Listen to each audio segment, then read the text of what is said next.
Welcome back to my channel. நான் உங்கள் Zakir Hussain, career guidance guru and career analyst. இப்போ தீபாவளி வரப்போகுது. இந்த தீபாவளிக்கு அப்புறம் ஆல்மோஸ்ட் நவம்பர் மாசம் பாத்தீங்கன்னா உங்களுக்கு எல்லா என்ட்ரன்ஸ் எக்ஸாமினேஷன்ஸ்க்கான கால் ஃபார் வந்துடும். அதுல ரொம்ப ரொம்ப ரொம்ப முக்கியமா ஜேஇ மெயின், என்னது ஜேஇ மெயின்கான கால் ஃபார் வந்து அக்டோபர் எண்ட் இல்லைன்னா நவம்பர் ஃபர்ஸ்ட் வீக்ல வந்து உங்களுக்கு கால் ஃபார் வந்துடும்.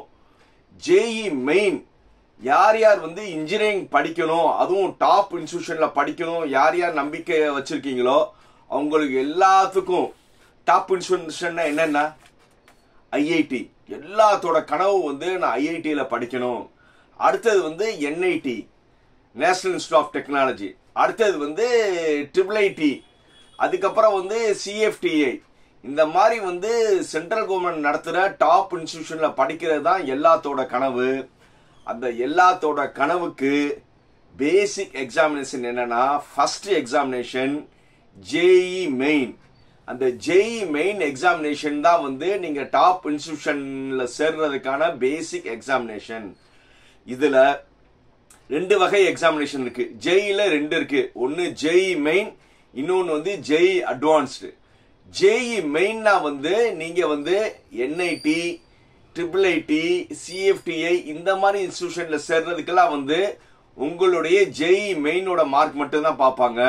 ஆனா ஐஐடி மாதிரி இன்ஸ்டிடியூஷன்ல நீங்க சேரணும்னா அதுக்கு நீங்க முதல்ல ஜேஇ மெயின்ல பாஸ் ஆன பிறகு மறுபடியும் ஒரு எக்ஸாமினேஷன் இருக்கும், ஜேஇ அட்வான்ஸ்.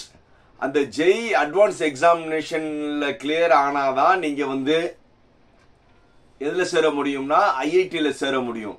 ரைட். சோ இதுல வந்து மொத்தம் எத்தனை இருக்கு? ஐஐடி வந்து மொத்தம் வந்து இந்தியால 23 ஐஐடி இருக்கு. என்ஐடி வந்து 31 இருக்கு.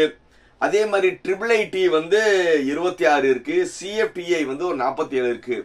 மொத்தம் வந்து ஒரு 127 சென்ட்ரல் இன்ஸ்டிடியூஷன் இருக்கு. இதுல வந்து எத்தனை சீட்டு இருக்குன்னா முதல்ல வந்து ஐஐடியிலன்னு பார்த்தோம்னா போன வருஷம் 2025 பிரகாரம் வந்து 18,188 சீட்டு. அதே மாதிரி என்ஐடின்னு பார்த்தோம்னா 24,527 சீட்டு. IIITன்னு பார்த்தோம்னா வந்து 9,342 சீட்டு. அதாவது சென்ட்ரலி ஃபண்டட் இன்ஸ்டிடியூஷன் பார்த்தோம்னா CFTAல மொத்தம் வந்து 47 இன்ஸ்டிடியூஷன் இருக்கு. அதுல வந்து 8,934 சீட் இருக்கு. ஓகே சார், இவ்வளவு சீட்ஸ் இருக்கு. இதுல தமிழ்நாடு ஸ்டூடெண்ட்ஸ் வந்து போன வருஷம் 2025ல வந்து எத்தனை பேர் சேர்ந்தாங்கன்னு பாத்தீங்கன்னா மொத்தம் ஐஐடியில வந்து 512 ஸ்டூடெண்ட்ஸ் சேர்ந்தாங்க. என்ஐடியில வந்து 282 ஸ்டூடெண்ட்ஸ் சேர்ந்தாங்க. அதே மாதிரி IIITல வந்து 450 ஸ்டூடெண்ட்ஸ் சேர்ந்தாங்க. அண்ட் CFTல பார்த்தா 325 பேர் சேர்ந்தாங்க. ஓவரால் பார்த்தோம்னா 2069 பேர் தான் வந்து 127 இன்ஸ்டிடியூஷன்லயும் மொத்தம் நம்ம தமிழ்நாடு ஸ்டூடெண்ட் சேர்ந்தவங்க எத்தனை பேர்னா 2069 பேர். ஆல்மோஸ்ட் இதுக்கு மொத்தம் 55,705 சீட்டு இருந்ததுல வந்து நம்ம ஸ்டூடெண்ட் சேர்ந்தது 2069 சீட்டு. ஆல்மோஸ்ட் பார்த்தோம்னா இது 3.7% ஐ திங்க் சோ. அவ்வளவுதான் வந்து நம்மளுடைய தமிழ்நாடு ஸ்டூடெண்ட் சேர்ந்திருக்காங்க. இதுக்கு ஏன்னா நிறைய பேர் வந்து ஐஐடி, என்ஐடி, CFTA இதெல்லாம் வந்து ரொம்ப பணக்கார படிப்பு, பெரிய பெரிய ஸ்கூல்ல இருக்கிறவங்க தான் கிளியர் பண்றாங்கன்னு வந்து ஒரு தவறான கருத்து இருக்கு. அப்படி கிடையாது. நீங்க உங்களுடைய +1 +2 சிலபஸை வந்து நீங்க நல்லபடியா படிச்சிருந்தீங்கன்னா இந்த இன்ஸ்டிடியூஷன்ல வந்து சேர்றது வந்து ரொம்ப ஈஸி. அதுக்கு நீங்க அதையும் மெயினா என்னன்னா எல்லாருமே வந்து சார் சிபிஎஸ்இ ஸ்கூல்ல, ஐசிஐசி ஸ்கூல், மெட்ரிக் இந்த மாதிரி ஸ்கூல்ல இருக்கிறவங்க தான் வந்து இந்த எக்ஸாமினேஷன் கிளியர் பண்ணுவாங்களானா கிடையாது. ஈவன் வந்து கவர்மெண்ட் ஸ்கூல் ஸ்டூடெண்ட்ஸும் வந்து நிறைய பேர் சேர்ந்திருக்காங்க. அதுக்கு நீங்க வந்து சின்சியரா வந்து நான் வந்து என்னுடைய லட்சியம் வந்து டாப் இன்ஸ்டிடியூட்ல படிக்கணும்னு சொல்லி உங்களுக்குள்ள ஒரு எண்ணம் இருந்தா இது ஈஸியா சேர்ந்துடலாம். அதுலயும் வந்து நம்ம தமிழ்நாட்டில் இருக்கிற ஐஐடியில சேரணும்னு நினைச்சீங்கன்னா ஐஐடியில வந்து திருச்சி ஒன்று இருக்கு. திருச்சியில வந்து சேரணும்னா மொத்தம் ஆல் ஓவர் எல்லா இடத்துலையும் வந்து ஆல் இண்டியா கோட்டால சேரலாம். ஆனா திருச்சியில இருக்கிற என்ஐடியில வந்து ஹோம் ஸ்டேட் கோட்டான்னு இருக்கும், 50% வந்து ஹோம் ஸ்டேட் கோட்டா. மொத்தம் வந்து திருச்சியில வந்து 519 ஹோம் ஸ்டேட் கோட்டா இருக்கு.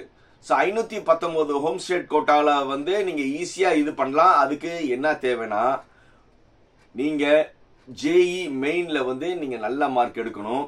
சார் என்ட்ரன்ஸ் எக்ஸாமினேஷன்ல வந்து நான் நல்ல மார்க் எடுத்துட்டா மட்டும் போதுமானா கிடையாது. முதல்ல எலிஜிபிலிட்டி என்னன்னு தெரிஞ்சுக்கோங்க. எலிஜிபிலிட்டி என்னன்னா, உங்களுடைய +2 மார்க் வந்து 75% டோட்டல்ல இருக்கணும். நிறைய பேர் வந்து தவறா புரிஞ்சுக்காங்க, மேக்ஸ், பிசிக்ஸ், கெமிஸ்ட்ரி இதுல தான் வந்து 75% இருக்கும்னு. அப்படி கிடையாது. உங்களுடைய ஓவரால் டோட்டல், நீங்க +2ல வந்து எவ்வளவு டோட்டல் எடுத்தீங்களோ அந்த டோட்டலோட பர்சன்டேஜ் வந்து 75% இருந்தாதான் எலிஜிபிலிட்டியே. நம்ம வந்து போன வருஷம் நிறைய பேர் வந்து ஜேஇக்கெல்லாம் கோச்சிங் போய் நிறைய ஸ்கூல்ஸ் வந்து ஜேஇ பேட்ச், நீட் பேட்ச் நிறைய ஸ்கூல்ல இருக்கு. அவங்க ஒன்லி ஃபோக்கஸ் வந்து பிசிக்ஸ், கெமிஸ்ட்ரி, மேக்ஸ்க்கு மட்டும் ஃபோக்கஸ் கொடுத்து அவங்க ஜெயில கிளியர் பண்ணாலும் அவங்க எலிஜிபிலிட்டி வந்து டோட்டல் மார்க் வந்து 75% எடுக்கல. ஸோ அதனால உங்களுடைய ஸ்டேட் போர்ட்லயும் வந்து நீங்க என்ன செய்யணும்னா 75% வந்து மார்க் எடுத்துருந்துருக்கணும். சார் இதுக்கான எக்ஸாமினேஷன் பேட்டர்ன் என்னன்னா, ஜேஇ மெயினை பொறுத்தவரை வந்து பிசிக்ஸ்ல 25 மார்க், கெமிஸ்ட்ரியில 25 மார்க், மேக்ஸ்ல 25 மார்க், மொத்தம் 75 மார்க். ஒவ்வொரு கொஸ்டின்ஸ்க்கும் 4 மார்க். உங்களுக்கு மொத்தம் 75 × 4 300 மார்க்குக்கு இருக்கும். இந்த 300 மார்க்ல வந்து பிசிக்ஸ்ல 75, கெமிஸ்ட்ரியில 25, மேக்ஸ்ல 25, மொத்தம் 25 25 25ல அதுல 20 20 20 கொஸ்டின் வந்து அப்ஜெக்டிவ் மாடலா இருக்கும். அப்ஜெக்டிவ் 4 ஆன்சர் கொடுத்து ஒரு ஆன்சர் பிக் பண்ற மாதிரி இருக்கும். ஆனா ஒவ்வொரு இதுலயும் பிசிக்ஸ்ல ஒரு 5 கொஸ்டின் வந்து ஃபில்லிங் த பிளாங்க்ஸ் இருக்கும். ஃபில்லிங் போட்டு ஒரு டேஷ் கொடுத்துருவாங்க, அது வந்து நீங்க ஃபில் பண்ற மாதிரி இருக்கும். 5 கொஸ்டின் வந்து ஃபில்லிங் த பிளாங்க்ஸ் மாதிரி இருக்கும். 20 கொஸ்டின் வந்து அப்ஜெக்டிவ் மாடலா இருக்கும்.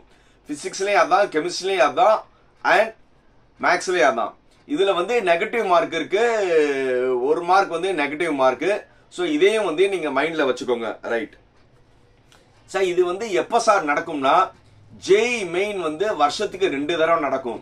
வருஷத்துக்கு 2 தடவை நடக்கும் போது எப்போ நடக்கும்னா, எக்ஸாமினேஷன் வந்து ஜனவரி லாஸ்ட் வீக்ல ஒரு எக்ஸாம் நடக்கும், இன்னொரு எக்ஸாம் வந்து ஏப்ரல் ஃபர்ஸ்ட் வீக்ல நடக்கும். ஸோ இது வந்து வருஷத்துக்கு 2 தடவை நடக்கும். இந்த 2ல வந்து நீங்க எதுல அதிகமான மார்க் நீங்க ஜேஇ மெயின்ல எடுத்திருக்கீங்களோ அதை வந்து கன்சிடர் பண்ணி நீங்க என்ஐடி தவிர மிச்சம் எல்லாத்துக்கும் வந்து நீங்க ஜேஇ மார்க் வச்சு ஜாயின் பண்ணலாம். சார் நான் வந்து என்னுடைய கனவு வந்து ஐஐடியில சேரணும், அதுக்கு என்ன செய்யணும்னா நீங்க ஜேஇ மெயின்ல பாஸ் பண்ணி மொத்தம் வந்து டாப் 2.5 லட்சம் ஸ்டூடெண்ட்ஸ்குள்ள வரணும். மொத்தம் வந்து ஆல்மோஸ்ட் 15 லட்சம் 17 லட்சம் பேர் எழுதுவாங்க. நீங்க வந்து டாப் 2.5 லட்சம் ஸ்டூடெண்ட்ஸ்குள்ள வந்துட்டீங்கன்னா நீங்க வந்து அடுத்த வந்து ஜேஇ அட்வான்ஸ் ஒரு எக்ஸாமினேஷன்ஸ் இருக்கு. அந்த ஜேஇ அட்வான்ஸ் எழுதுறதுக்கு நீங்க எலிஜிபிள். புரியுதா? ஜேஇ அட்வான்ஸ்ல எழுதுனா மட்டும்தான் நீங்க ஐஐடியில சேர முடியும். அதுக்கு வந்து நீங்க வந்து டாப் 2 லட்சத்துக்குள்ள வரணும். இதுவும் கம்யூனிட்டி பேஸ் தான். அந்த கம்யூனிட்டி பேஸ் என்னன்னா, ஜெனரல் கேட்டகரி வந்து 40.5%, ஓபிசி நான் கிரிமி லேயர் சொல்லுவாங்க. ஓபிசி நான் கிரிமி லேயர்னா நம்ம தமிழ்நாட்டில் இருக்கிற பிசி, பிசிஎம், எம்பிசி இவங்களாம் வந்து ஓபிசி நான் கிரிமி லேயர் இருக்கலாம்.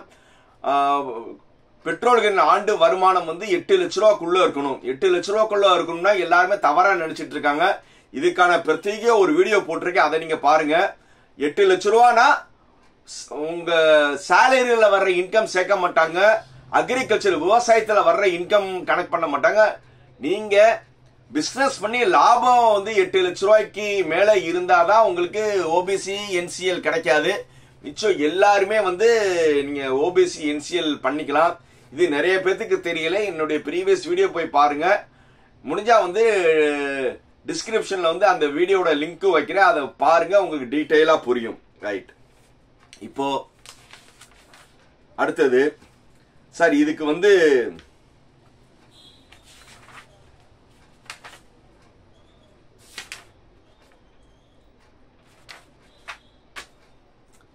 நல்லா தெரிஞ்சுக்கோங்க. அதாவது ஜேஇ மெயின் வந்து எப்படி வந்து உங்களுக்கு மார்க் சொல்லுவாங்கன்னா, பெர்சன்டேஜ். நம்ம இத்தனை நாள் வந்து பெர்சன்டேஜ் சொல்லி பேசிட்டு இருக்கோம்ல, பெர்சன்டேஜ்ல வர்றது பெர்சன்டைல்னு வரும். அதாவது பெர்சன்டைல்னா என்னன்னு முதல்ல தெரிஞ்சுக்கோங்க, பெர்சன்டேஜ்னா என்னன்னு தெரிஞ்சுக்கோங்க. பெர்சன்டேஜ்னா என்ன, நீங்க எவ்வளவு மார்க், டோட்டல் எவ்வளவு மார்க், அதுல வந்து நீங்க எவ்வளவு எடுத்தீங்க இன்ட்டு 100 பண்ணதான் பெர்சன்டேஜ். ஆனா பெர்சன்டைல் என்னன்னா, இப்ப நார்மல் வந்து 97 பெர்சன்டைல்னு ஒண்ணு உங்களுக்கு வருதுன்னா, உங்களுக்கு பின்னாடி 97% ஸ்டூடெண்ட்ஸ் இருக்காங்க, உங்களுக்கு முன்னாடி 3% ஸ்டூடெண்ட் தான் இருக்காங்கன்னு அர்த்தம். புரியுதா?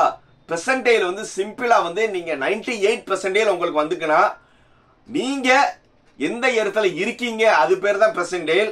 98% வந்தா உங்களுக்கு பின்னாடி 98% ஸ்டூடெண்ட் இருக்காங்க, உங்களுக்கு முன்னாடி ஒன்லி 2% ஸ்டூடெண்ட் தான் இருக்காங்கன்னு அர்த்தம். ஸோ அதனால வந்து ஒரு பெரிய கஷ்டமான எக்ஸாம்ஸ்லாம் கிடையாது. நீங்க உங்களுடைய பிசிக்ஸ், கெமிஸ்ட்ரி, மேக்ஸ் இது 3க்குள்ளதான் கொஸ்டின்ஸ் இருக்கும். அதுவும் வந்து என்சிஆர்டி சிலபஸ் தான். அதாவது நார்மல் சிபிஎஸ்இ ஸ்டூடெண்ட்ஸ் படிக்கிற அந்த என்சிஆர்டி சிலபஸ் தான் வந்து சிலபஸ்லாம் இருக்கும். அந்த சிலபஸை வந்து நீங்க வந்து இப்போ நீங்க எப்படி ஸ்டேட் போர்டுக்கு வந்து நீங்க வந்து ப்ரிப்பேர் பண்றீங்களோ அதை வந்து ரொம்ப சின்சியரா, அதாவது நான் எப்படியாவது டாப் இன்ஸ்டிடியூஷன்ல சேரணும், என்னுடைய லட்சியமே வந்து டாப் இன்ஸ்டிடியூஷன்ல சேர்றதுதான் அப்படின்னு நீங்க நினைச்சீங்கன்னா கண்டிப்பா வந்து ரொம்ப சின்சியரா வந்து நீங்க ப்ரிப்பேர் பண்ணி டாப் இன்ஸ்டிடியூஷன் சேரலாம். இதுல இன்னொரு ஹாப்பி நியூஸ், ஃபீமேல் கேண்டிடேட்டா இருந்தீங்கன்னா உங்களுக்கு 20% தனியா வந்து இடஒதுக்கீடு இருக்கு. நீங்க வந்து நீங்க என்ஐடி, ஐஐடி எந்த இடத்துல நீங்க போனீங்கன்னா 20% வந்து ஃபீமேல் கேண்டிடேட் இருக்கு. சார் இதுக்கு ஏதாவது சர்டிபிகேட் எடுக்குமா? கிடையாது. நீங்க ஃபீமேலா இருந்தா மட்டும் போதும். நீங்க வந்து என்ன செஞ்சுக்கலாம்னா அந்த 20% வந்து அவைல் பண்ணிக்கலாம். இப்ப நார்மலா வந்து ஒரு 180 மார்க்கு 180 மார்க்குக்கு ஒரு காலேஜ்ல கிடைக்குதுன்னா உங்களுக்கு ஃபீமேல் கேண்டிடேட் இருந்தா உங்களுக்கு 150K கிடைக்கும். சும்மா ஒரு எக்ஸாம்பிளுக்காக சொல்றேன். ஸோ அதனால வந்து எல்லாருமே வந்து நீங்க அப்ளை பண்ணுங்க. இதுக்கான கால் ஃபார் வந்து ஆல்மோஸ்ட் தீபாவளி முடிஞ்ச பிறகு ஆல்மோஸ்ட் வந்து நவம்பர் 1st வீக்ல வந்து கால் ஃபார் வந்துடும். கண்டிப்பா வந்து ஒரு மாசம் வந்து இருக்கும். ஆனா அந்த அப்ளிகேஷன் போடுறதுக்கு நிறைய ஃபார்மாலிட்டிஸ் இருக்கு. அது என்னன்னா, உங்களுடைய இப்போ வந்து நிறைய ரூல்ஸை சேஞ்ச் பண்ணிட்டாங்க. ஆதார், உங்க ஆதார் வந்து உங்களுடைய 10th சர்டிபிகேட்ல என்ன இருக்கோ அது பிரகாரம் தான்.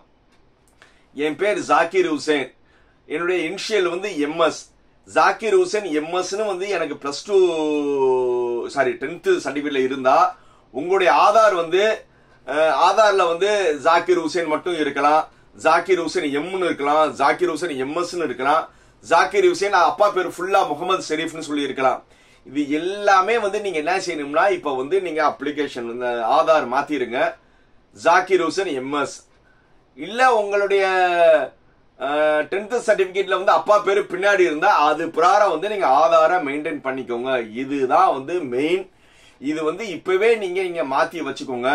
அதே மாதிரி வந்து நீங்க கம்யூனிட்டி சர்டிபிகேட் இருந்தீங்கன்னா கம்யூனிட்டி சர்டிபிகேட் வந்து நிறைய பேர் வந்து பழைய கம்யூனிட்டி சர்டிபிகேட் அட்டையில எடுத்திருந்திருப்பீங்க, அது டிஜிட்டலா மாத்திக்கோங்க. கம்யூனிட்டி சர்டிபிகேட்டுக்கு என்ன ரெஸ்ட்ரிக்ஷன்னா அது வந்து இங்கிலீஷ்லயும் இருக்கணும். இங்கிலீஷ்ல மட்டும் கிடையாது, மேல இங்கிலீஷ் கீழே தமிழ்லயும் இருக்கலாம்.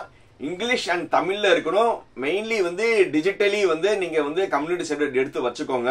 அதே மாதிரி வந்து ஓபிசி சர்டிபிகேட், ஓபிசி சர்டிபிகேட் வந்து நீங்க ஸ்டேட் போர்டை பொறுத்தவரை community certificate BC, BCM, MBC, DNC எல்லாம் எடுத்திருப்பீங்க. இந்த இது செல்லாது. சென்ட்ரல் கவர்மெண்ட்ல நீங்க அப்ளை பண்ணீங்கன்னா ஓபிசி சர்டிபிகேட்னு சொல்லி எடுக்கணும்.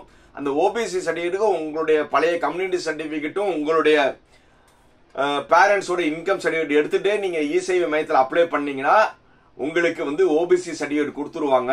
ஓபிசி சர்டிபிகேட் நீங்க இல்ல சார் நான் பிசி சர்டிபிகேட் வச்சிருக்கேன்னு நினைச்சுக்கிட்டு லெத்தாஜிக்கா இருந்து அப்ளை பண்ணாம இருந்துடாதீங்க. ஸோ அதனால மெயினா வந்து கம்யூனிட்டி ஓபிசி சர்டிபிகேட் தேவை, எஸ்சி எஸ்டி இருந்தா எஸ்சி சர்டிபிகேட் தேவை. ஸோ இது எல்லாமே வந்து நீங்க இப்பவே ரெடி பண்ணி வச்சுக்கோங்க. நவம்பர் 1st வீக்ல வந்து ஆல்மோஸ்ட் கால் ஃபார் வந்துடும். எல்லாருமே அப்ளை பண்ணுங்க. தமிழ்நாட்டில் எத்தனை சீட்ஸ் இருக்குன்னு முதல்ல தெரிஞ்சுக்கணும்ல, நல்லா தெரிஞ்சுக்கோங்க. மொத்தம் தமிழ்நாட்டில் ஐஐடி சென்னையில இருக்கு. ஐஐடியில வந்து மொத்தம் வந்து 1024 சீட் இருக்கு. இதுல வந்து கேர்ள்ஸ்க்கு வந்து 237 சீட்டு. அடுத்தது என்ஐடி திருச்சி இருக்கு. என்ஐடி திருச்சியில வந்து home state quota 519, other state quota 519. அதுல வந்து கேர்ள்ஸ்க்கு வந்து 108 சீட் இருக்கு. அதே மாதிரி வந்து ட்ரிபிள் ஐடியில வந்து மொத்தம் வந்து 225 சீட் இருக்கு. அதுல வந்து கேர்ள்ஸ்க்கு வந்து 50 சீட் இருக்கு. அதே மாதிரி IIITM அதாவது டிசைன் அண்ட் மேனுஃபேக்சரிங் சொல்லி காஞ்சிபுரத்துல இருக்கு. அதுல மொத்தம் வந்து 593 சீட் இருக்கு. அதுல வந்து கேர்ள்ஸ்க்கு வந்து ஒரு 111 சீட் இருக்கு. அதே மாதிரி நீங்க ஜேஇ மெயின் எழுதுனீங்கன்னா வந்து நிஃப்டம் சொல்லுவாங்க, அதாவது ஃபுட் டெக்னாலஜி, தஞ்சாவூர்ல இருக்கிற இந்தியால நம்பர் 1 ஃபுட் டெக்னாலஜி இன்ஸ்டியூட். மொத்தம் அதுல 90 சீட் இருக்கு. கேர்ள்ஸ்க்கு அதுல தனி கோட்டா கிடையாது. ஸோ அதனால வந்து மொத்தம் 3070 சீட் வந்து தமிழ்நாட்டில் இருக்கு. ஸோ இந்த 3070 சீட்டுக்கு வந்து எல்லாருமே போட்டி போடுங்க. அதே மாதிரி உமன்ஸ்க்கு வந்து நம்ம சொன்ன மாதிரி வந்து ஐஐடியில் 237, 108 சீட் வந்து திருச்சியில் இருக்கு என்ஐடியில். அப்புறம் IIITல வந்து 225 சீட்டு, அதில் 50 சீட்டு வந்து கேர்ள்ஸ்க்கு இருக்கு. அது IIITMல வந்து 111 சீட் இருக்கு. அதனால வந்து கேர்ள்ஸ் ஸ்டூடெண்ட்ஸ் நீங்களும் வந்து எல்லாருமே முயற்சி பண்ணுங்க. டாப் இன்ஸ்டிடியூஷன்ல படிக்கிறதுக்கு என்னுடைய வாழ்த்துக்கள். டாப் இன்ஸ்டிடியூஷன்ல படிச்சு உங்களுடைய லட்சியம் என்னவா இருக்கும்னா, நான் வந்து ஒரு இந்தியால டாப் இன்ஸ்டிடியூஷன்ல படிச்சு ஒரு பெரிய வேலைக்கு போவேன்னு எல்லாருமே எண்ணம் வைங்க. எண்ணம் போல் வாழ்க்கை அமையும். எல்லாத்துக்கும் வந்து ஒரு நல்ல என்ஐடி, ஐஐடி, சிஎஃப்டிஐ, IIITல கிடைக்கிறதுக்கு என்னுடைய வாழ்த்துக்கள் மட்டும் கிடையாது, என்னுடைய அன்பான கோரிக்கை. நீங்க எல்லாருமே அப்ளிகேஷன் போடுங்க. இது வந்து சிபிஎஸ்இ ஐசிஎஸ்இ ஸ்டூடெண்ட்ஸ்க்கு கொஞ்சம் அவேர்னஸ் இருக்கு. தமிழ்நாட்டை பொறுத்தவரை state board and government school ஸ்டூடெண்ட்ஸ்க்கு நிறைய அவேர்னஸ் இல்ல. நீங்க எல்லாரும் இந்த வீடியோவை வந்து எவ்வளோக்கு எவ்வளோ உங்க நண்பர்கள் ஷேர் பண்றீங்களோ அவ்வளோக்கு எவ்வளோ எல்லாருமே அப்ளை பண்ணுங்க. ஒரு டாப் இன்ஸ்டிடியூஷனை படிக்கிறதுக்கு என்னுடைய வாழ்த்துக்கள்.